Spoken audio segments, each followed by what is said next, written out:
നിലമ്പൂർ ഉപതെരഞ്ഞെടുപ്പ് അപ്പോൾ നാളെ റിസൾട്ട് വരികയാണ്. ആരായിരിക്കും വോട്ട് കൊണ്ടുപോകുന്നത്? പെട്ടി തുറക്കുമ്പോൾ പൊട്ടുന്നത് ആരായിരിക്കും? ജയിക്കുന്നത് ആരായിരിക്കും? ചോദ്യങ്ങൾ ഒരുപാടാണ്. സാധ്യത ആർക്കായിരിക്കും? അൻവർ ഓടാൻ സാധ്യതയുണ്ടോ? നാളെ ഏകദേശം ഇപ്പോൾ 9:45 10 മണിയാവാറായി. ഈ സമയമൊക്കെ ആകുമ്പോഴേക്ക് ഏകദേശം ചിത്രം തെളിയുമല്ലേ പ്രേമ? എന്തായാലും നിലമ്പൂരിലെ ഈ ഒരു തെരഞ്ഞെടുപ്പ് എന്ന് പറയുന്നത് ഒരു സെമി ഫൈനലിന് തൊട്ട് മുമ്പുള്ള ഒരു സെമി ഫൈനലായിട്ട് നമുക്ക് കണക്കാക്കാം. കാരണം ഇനി വരാൻ പോകുന്ന തദ്ദേശ സ്വയംഭരണ തെരഞ്ഞെടുപ്പ് അതൊരു ഫൈനലാണ്. പിന്നെ വരുന്നത് നിയമസഭാ തെരഞ്ഞെടുപ്പ്. സ്വാഭാവികമായിട്ടും 3 മുന്നണികളും NDA അവസാന ഘട്ടത്തിൽ ഒരു പേരിനൊരു സ്ഥാനാർത്ഥി ആദ്യം മത്സരിക്കുന്നില്ല എന്നൊക്കെ പറഞ്ഞെങ്കിലും കേരള കോൺഗ്രസ് എന്ന ഒരാളെ കൊണ്ടുവന്ന് അവിടെ പ്രതിഷ്ഠിച്ച് മത്സരിപ്പിക്കുന്നു. PV അൻവർ ഒരു അഭിമാന പോരാട്ടം എന്ന രീതിയിലാണ് PV അൻവർ പറയുന്നത്. പക്ഷേ PV അൻവറിൻ്റെ രാഷ്ട്രീയ ഭാവി തീരുമാനിക്കുന്ന ഒരു തെരഞ്ഞെടുപ്പായിരിക്കും ഇത്. സ്വരാജിന് സെക്രട്ടേറിയറ്റിലേക്ക് പോകാം, മറ്റേ ആൾക്ക് കഥ എഴുതാൻ പോകാം, ഞാൻ നടന്ന് നിയമസഭയിലേക്ക് പോകും എന്നൊക്കെയാണ് അൻവറിൻ്റെ അവകാശവാദം. ഏകദേശം 2,32,000 പേരം വോട്ടുണ്ട് അവിടെ. അതിൽ പക്ഷേ 1,75,000 വോട്ട് മാത്രമേ പോൾ ചെയ്തിട്ടുള്ളൂ. ഇപ്പോഴും ഉപതെരഞ്ഞെടുപ്പായാലും തെരഞ്ഞെടുപ്പായാലും ഈ വോട്ടിങ്ങിനോട് ഒരു മാറി നിൽക്കുന്ന സ്വഭാവം ഒരുപാട് ആൾക്കാർക്കുണ്ട്. ഏകദേശം 50,000-ഓളം വോട്ടുകൾ പോൾ ചെയ്തിട്ടില്ല എന്നുള്ളതാണ് അതിൻ്റെ ഇപ്പോഴത്തെ അപ്രസക്തമായൊരു തെരഞ്ഞെടുപ്പാണല്ലോ. പ്രതികൂല കാലാവസ്ഥ, ഒരു 8 മാസം മാത്രം നീണ്ടു നിൽക്കുന്ന ഒരു ഭരണ കാലാവധിക്ക് വേണ്ടി വന്നാൽ അതിനുവേണ്ടി മാത്രം ഒരു MLA തിരഞ്ഞെടുക്കുക. പിന്നെ ആവർത്തിച്ചു വരുന്ന തെരഞ്ഞെടുപ്പ് ഒന്നാമതെ പൊതുവേ ഒരു ട്രെൻഡ്, ആളുകൾക്ക് ഈ ജനാധിപത്യ സംവിധാനത്തോടൊക്കെ ഉള്ള താല്പര്യം വല്ലാണ്ട് കുറഞ്ഞിട്ടുണ്ട്.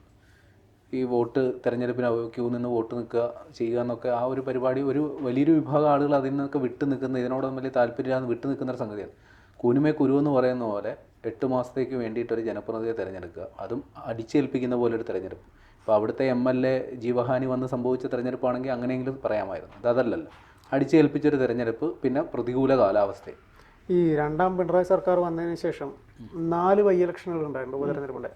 അതിൽ 2 മാത്രമേ ഈ ആളുകൾ മരിച്ചിട്ട് അവിടെ മറ്റ് കാൻഡിഡേറ്റ് വന്ന് മത്സരിച്ച് ജയിച്ചിട്ടുള്ളൂ. ഈ 4 തെരഞ്ഞെടുപ്പിലും 2 ഇങ്ങനെയാണെങ്കിൽ മറ്റ് 2 പ്രേമം സൂചിപ്പിച്ചതുപോലെ ജനങ്ങളുടെ മേലെ അടിച്ചേൽപ്പിച്ച് തെരഞ്ഞെടുപ്പാണ്. നമ്മൾ ജനപ്രാതിനിധ്യ നിയമത്തിൽ അങ്ങനെ ഒരു മാറ്റം വരണം. ഒരു തവണ MLA അയാൾ MP സ്ഥാനത്ത് വേക്കൻ്റ് വരുമ്പോഴത്തേക്ക് MLA സ്ഥാനം രാജിവെക്കുക, എന്നിട്ട് അവിടെ പോയി മത്സരിച്ച് ജയിക്കുക എന്നുള്ളത് എത്രയും ഇപ്പം നമ്മളാരെങ്കിലും ഒരാൾ നിയമസഭയിലേക്കോ എവിടെയെങ്കിലും മത്സരിക്കുന്നെങ്കിൽ നമ്മൾ ആ ജനങ്ങൾക്ക് കൊടുക്കുന്ന വാഗ്ദാനം എന്താ? 5 വർഷം നിങ്ങളുടെ കാര്യങ്ങൾ നോക്കാൻ നിങ്ങൾ എന്നെ ചുമതലപ്പെടുത്തുന്നു.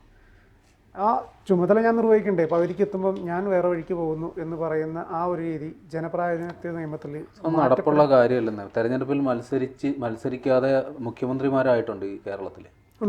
അപ്പോൾ പിന്നെ ഇതൊന്നും നടപടി പറയാൻ എളുപ്പമാണ്, പക്ഷെ അതിനൊക്കെ വലിയ രീതിയിലുള്ള നിയമനിർമ്മാണവും നിലമ്പൂർ ഇത്രയും ചർച്ചാ വിഷയമാക്കിയത് അൻവറാണ്. വെറുതെ ഇരുന്ന നിലമ്പൂരിനെ പിണറായിയെ കുറെ പറഞ്ഞിട്ട് അവിടെ നിന്ന് ഇറങ്ങി പോകുന്നു. പിന്നീട് തിരഞ്ഞെടുപ്പ് വരുന്നു. സ്വരാജിന് എനിക്ക് തോന്നുന്നില്ല സ്വരാജിന് നിലമ്പൂര് മത്സരിക്കാൻ താല്പര്യം ഉണ്ടായിരുന്നു എന്ന്. രാഹുൽ മാങ്കൂട്ടത്തിന്റെ വെല്ലുവിളി, OLX പരാമർശമൊക്കെയാണ് സ്വരാജിനെ അവിടെ കൊണ്ടുവന്ന് നിർത്തിയത്. പിന്നെ നിർത്തിയതിന് ഫലമായിട്ട് ഇപ്പോൾ അൻവറിന് ആര്യാടൻ ഷൗക്കത്തിനോട് വലിയ താല്പര്യം ഇല്ലാത്തതുകൊണ്ട് ഷൗക്കത്തിനെ തോൽപ്പിക്കാൻ വേണ്ടി അൻവർ ഏത് കളി വരെ കളിക്കും. പ്രത്യേകിച്ച് സതീശനും ഷൗക്കത്തുമാണ് അൻവറിന്റെ ശത്രുക്കൾ എന്ന് പറയുന്നത്. അപ്പോൾ ഇവർ രണ്ടുപേരെയും തറ പറ്റിക്കാനായി ഏത് അറ്റം വരെയും പോവാൻ അൻവർ തയ്യാറാവും. അപ്പോൾ സ്വാഭാവികമായിട്ടും അങ്ങനെ അൻവർ എന്തായാലും ജയിക്കുമോ എന്നുള്ള കാര്യത്തിൽ സംശയമുണ്ട്. കുറെ വോട്ട് പിടിക്കും. എൻ്റെ കാൽക്കുലേഷനിൽ നോട്ടയ്ക്ക് ഒരു 5,000 വോട്ട് കിട്ടും.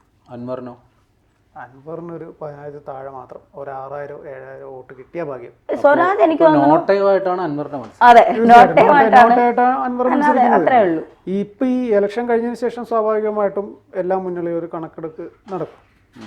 അതിൽ 15,000 വോട്ടിന്റെ ഭൂരിപക്ഷത്തിൽ ഷൗക്കത്ത് ജയിക്കുന്നതാണ് UDF അവകാശപ്പെടുന്നത്. പക്ഷെ അത്രയൊന്നും CPM LDF അവകാശപ്പെടുന്നില്ല. 10,000 താഴെ മാത്രം. എനിക്ക് ഒരു 3,000 അല്ലെങ്കിൽ ഒരു 2,000 വോട്ടിന്റെ സ്വരാജ് വിജയിക്കും.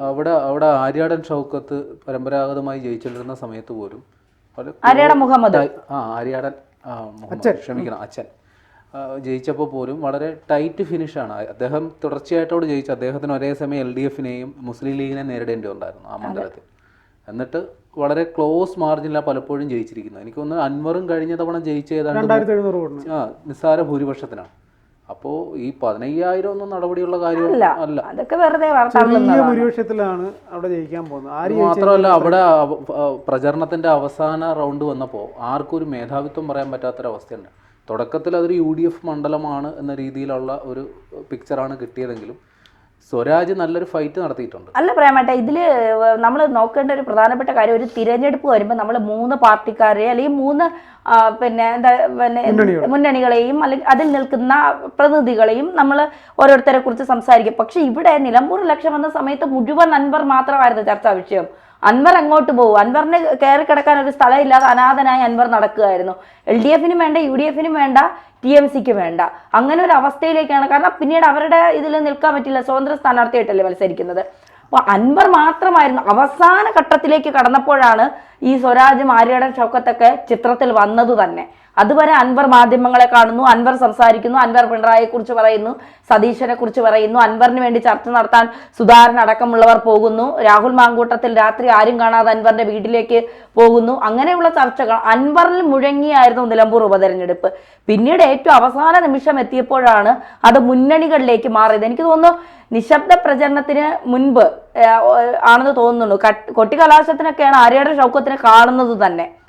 അത്രയ്ക്കൊരു രീതിയിലേക്ക് ഈ വലിയ ചർച്ചയാകാൻ മാത്രം ഉള്ള രീതിയിലേക്ക് പോയിട്ടില്ല നിലമ്പൂർ ഉപതെരഞ്ഞെടുപ്പ് എന്നുള്ളതാണ്. കാരണം മാധ്യമങ്ങൾ അന്തിച്ചർച്ച നടത്തി, അൻവറിനെ കുറെ ആളുകൾ അൻവറിന്റെ ശരി പറയുന്നു, അൻവറിന്റെ തെറ്റ് പറയുന്നു. ഇപ്പൊ നാളെ ജയിച്ചാലും അൻവർ തന്നെയാണ് അവിടുത്തെ വിഷയം.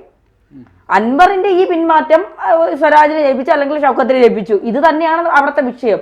മുന്നണികളെ കുറിച്ച് ചർച്ച ചെയ്യുന്നതിനേക്കാൾ കൂടുതൽ അൻവറിന് ചെയ്തു. പിന്നെ ഇനി ഇത് കഴിയുമ്പോൾ അൻവർ ഇനി ആഫ്രിക്കയിലേക്ക് വീണ്ടും സ്വർണ്ണക്കന്നത്തിന് പോകുമോ എന്നുള്ളത് കണ്ടറിയണം. ഈ അൻവറിന് ഒരു കൃത്യമായ ഒരു രാഷ്ട്രീയ പാർട്ടി ഇല്ല, ഒരു മുന്നണിയുടെ പിന്തുണയില്ല, എന്നിട്ടും അവിടെ ഒരു ഓളം ഉണ്ടാക്കി പുള്ളി. വാസ്തവമാണ്. അതെങ്ങനെ സാധിച്ചു? അതെന്ന് വെച്ച് കഴിഞ്ഞാൽ അൻവറിന് അവിടെ കുറേ ഒരു കുടുംബ ബന്ധങ്ങളുള്ള ഒരു മനുഷ്യനാണ്. അൻവറിന് പരമ്പരാഗതമായിട്ട് അവിടെ നല്ല ബേസ് ഉണ്ട്. അത് കുടുംബം അത്രയും അറിയപ്പെടുന്ന ഒരു കുടുംബമാണ്. ആ കുടുംബത്തിൻ്റെ തായ്വേരുകൾ തന്നെ ഒരുപാടുണ്ട്. അപ്പോൾ അൻവറിനെ സംബന്ധിച്ചിടത്തോളം ആ മണ്ഡലം വളരെ പരിചിതമായൊരു മണ്ഡലം. ഇത് ആര്യാടൻ്റെ കുടുംബ സ്വത്തായിരുന്ന ഒരു മണ്ഡലമാണ്, ആര്യാടൻ കുടുംബത്തിൻ്റെ. അതുകൊണ്ടാണല്ലോ ഇപ്രാവശ്യം ജോയിയെ മത്സരിപ്പിക്കട്ടെ എന്ന് ചോദിച്ചപ്പോൾ പോലും ഷൗക്കത്ത് സമ്മതിക്കാത്തത്. അല്ലെങ്കിൽ ഷൗക്കത്ത് എന്തിനാ ഇവർ 8 മാസം മാത്രമുള്ളൊരു ഇതിന് മത്സരിക്കാൻ വേണ്ടിയിട്ട് ഇത്ര മൽപ്പിടുത്തം നടത്തുന്നത്. അതായത് ഈ കോൺഗ്രസിനെ സംബന്ധിച്ചിടത്തോളം അങ്ങനെ ഒരു സ്വഭാവം ഉണ്ട് അവർക്ക്. അച്ഛൻ മരിച്ചു കഴിഞ്ഞാൽ മകൻ, മകൻ മരിച്ചു കഴിഞ്ഞാൽ ഭാര്യ എന്ന് പറയുന്ന ആ ഒരു സംഭവം. അതിപ്പോൾ പറയുമ്പോൾ പലരും അത് അങ്ങനെ അല്ല എന്ന് പറഞ്ഞെങ്കിലും അതിന്റെ മേൽത്തട്ടിൽ മുഴുവൻ അങ്ങനെയാണ്. രാജീവ് ഗാന്ധി, സോണിയാഗാന്ധി, രാഹുൽ ഗാന്ധി, പ്രിയങ്ക ഗാന്ധി, ഇതന്നെയല്ലേ അവരുടെ ജോർജ് ഇടൻ, IBയുടെ ഉമ്മൻചാണ്ടി. അതായത് ഉമ്മൻചാണ്ടി മരിച്ച സമയത്ത് VD സതീശൻ്റെ ഒരു പ്രസ്താവന ഉണ്ടായിരുന്നു. അതായത് ഉമ്മൻചാണ്ടിയുടെ കുടുംബം തീരുമാനിക്കുമ്പോൾ അവിടുത്തെ സ്ഥാനാർത്ഥി ആരാണെന്നുള്ളത്. ഒരു രാഷ്ട്രീയ പാർട്ടിയുടെ അധപ്പതനം എന്ന് പറഞ്ഞു കഴിഞ്ഞാൽ അതിനപ്പുറത്തേക്ക് വേറെ ഇല്ല. ഉമ്മൻചാണ്ടിയുടെ കുടുംബമാണോ തീരുമാനിക്കേണ്ടത് ഒരു രാഷ്ട്രീയ പാർട്ടിയിൽ ആരാണ് മത്സരിക്കോ ചാണ്ടി ഉമ്മ മത്സരിക്കോ എന്ന് പറഞ്ഞിട്ടൊരു ചർച്ച വന്നു. അതായത് കോൺഗ്രസ് ഈ കൈനനയാതെ മീൻ പിടിക്കാൻ വളരെ വിദഗ്ധരാണ്. അവരെ സംബന്ധിച്ച് അവർക്ക് ഒരു ഷുവർ ഷോട്ട് എന്ന് പറഞ്ഞാൽ ഒരു നേതാവ് മരിച്ചു കഴിഞ്ഞാൽ അതിൽ നിന്ന് കിട്ടുന്ന സഹതാപ തരംഗം അല്ലെങ്കിൽ വൈകാരികത, അതിവൈകാരികത, അവർക്ക് അത്രയും പണിയെടുക്കണ്ട, അത്രയും കൂടി എളുപ്പത്തിൽ കാര്യം സാധിക്കും. അത്രമാത്രമേ ഉള്ളൂ. അല്ലാണ്ട് ഒരു പുതിയ ഒരാളെ അവതരിപ്പിക്കുക, ഇപ്പോൾ പ്രാദേശിക തലത്തിലോ അല്ലെങ്കിൽ അവരുടെ സംഘടനാ തലത്തിലോ വർഷങ്ങളായി പണിയെടുത്ത ആൾക്കൊരു അംഗീകാരം കൊടുക്കുക എന്നുള്ളതല്ല അവർ നോക്കുക. വലിയ മിനക്കേടില്ലാണ്ട് അടുത്ത ആളെ എങ്ങനെ വേണ്ടി സഹതാപ തരംഗത്തിലൂടെ ജയിച്ചു കയറാൻ വേണ്ടിയാണ് ഈ അച്ഛൻ മരിക്കുമ്പോൾ മകൻ, ഭർത്താവ് മരിക്കുമ്പോൾ ഭാര്യ, അപ്പൂപ്പ മരിക്കുമ്പോൾ ചെറുമകള്, ഈ അമ്മുമ്മയുടെ ഛായയുള്ള എന്ന് പറഞ്ഞുകൊണ്ട് പ്രിയങ്ക ഗാന്ധിയൊക്കെ നിർത്തിയത് ഇന്ദിരാഗാന്ധിയുടെ അതേ ഛായ. രാഷ്ട്രീയം എന്താണെന്ന് അവർക്കറിയില്ല. ഇന്ദിരയുടെ മൂക്ക്, ഇന്ദിരയുടെ തലമുടി, ഇന്ദിരാഗാന്ധിയുടെ മറ്റൊരു പതിപ്പ്, അതാണ് പ്രിയങ്ക ഗാന്ധി.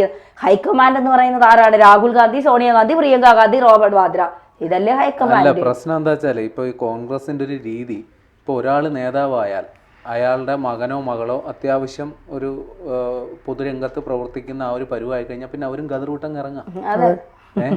കതറൂട്ട പിന്നെ കിട്ടാവുന്ന വേദികളിലൊക്കെ ഒന്ന് മുഖം കാണിക്കുക. പിന്നെ ഈ ചാണ്ടി ഉമ്മന്റെ കാര്യം അങ്ങനെയായിരുന്നു.